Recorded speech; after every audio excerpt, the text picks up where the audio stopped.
शुभस्य शीघ्रम अशुभस्य कालहरणम। पुराने समय की बात है। राजस्थान में एक बादशाह था। कर्मोदय से उसे कुष्ठ रोग हो गया। वह बहुत परेशान था। उसी समय उनके राज्य में एक महात्मा का आगमन हुआ। किसी ने बादशाह को बतलाया कि महात्मा बहुत ही पहुंचे हुए संत है, क्यों ना आप उनसे इस रोग का उपचार पूछ लो। बादशाह को बात समझ में आ गई और वह तुरंत महात्मा के पास पहुंच गया। महात्मा ने सारी बात सुनकर बादशाह को कहा, आप 100 अमेरिकन गायों का दान करो, आपका रोग दूर हो जाएगा। बादशाह ने तुरंत अपने सैनिकों को आदेश दिया कि 100 अमेरिकन गायें खोज कर लाओ। सैनिकों ने खोज प्रारंभ कर दी, लेकिन उन्हें 100 गायें कहीं नहीं मिल रही थी। बादशाह का रोग दिन प्रतिदिन बढ़ता जा रहा था। उसी समय किसी ने सूचना दी कि किसी दूसरे राज्य में एक गायों का व्यापारी रहता है, उसके पास आपको इतनी गायें इकट्ठी मिल सकती है। बादशाह अब मरणासन था, बोलचाल भी नहीं सकता था। किसी तरह उसने सैनिकों को इशारा करके वहां जाने के लिए कहा। सैनिक 1-2 दिन की यात्रा करके उस व्यापारी के पास पहुंच गए और सारी बात बताई। व्यापारी बोला, 100 क्या, आप 1000 गायें ले जाइए। सैनिकों ने गायों का मूल्य पूछा तो व्यापारी कहने लगा, आप गायों को ले जाओ और बादशाह से कहना कभी समय आए तो मैं मूल्य ले लूँगा। सैनिकों को बड़ा आश्चर्य हुआ और गायों को लेकर चले गए।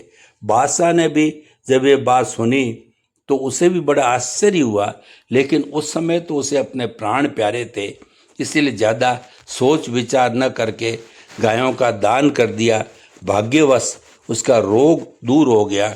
ठीक होते ही बादशाह ने सम्मानपूर्वक व्यापारी को बुलवाया और गायों का मूल्य लेने को कहा, लेकिन व्यापारी ने बादशाह को भी वही बात कही जो सैनिकों को कही थी।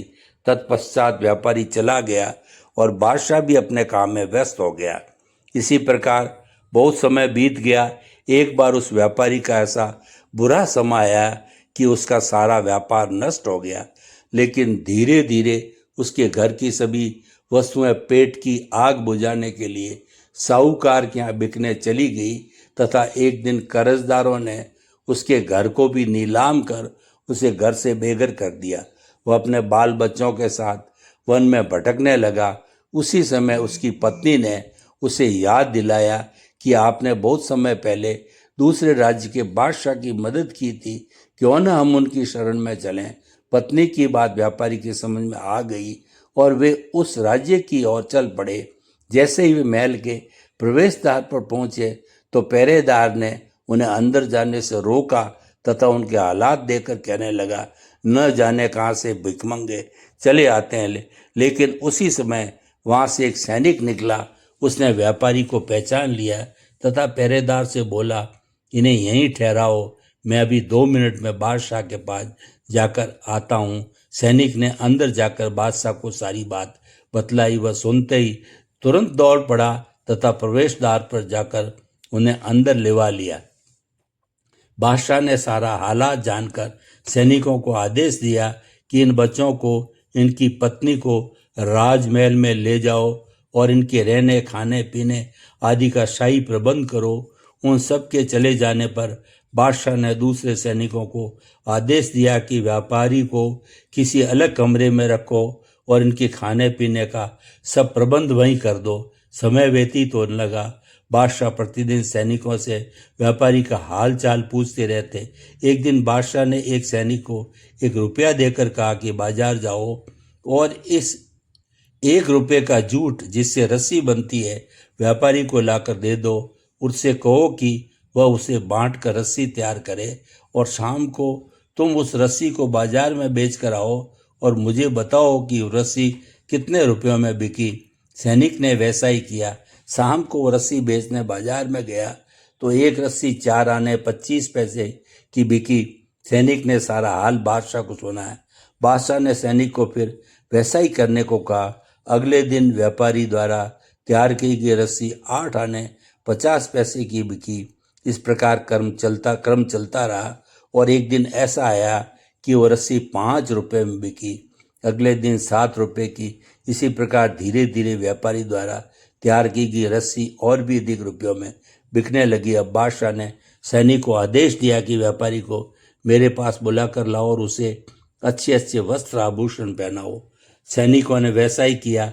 व्यापारी यह सब देखकर बड़ा आश्चर्यचकित हुआ।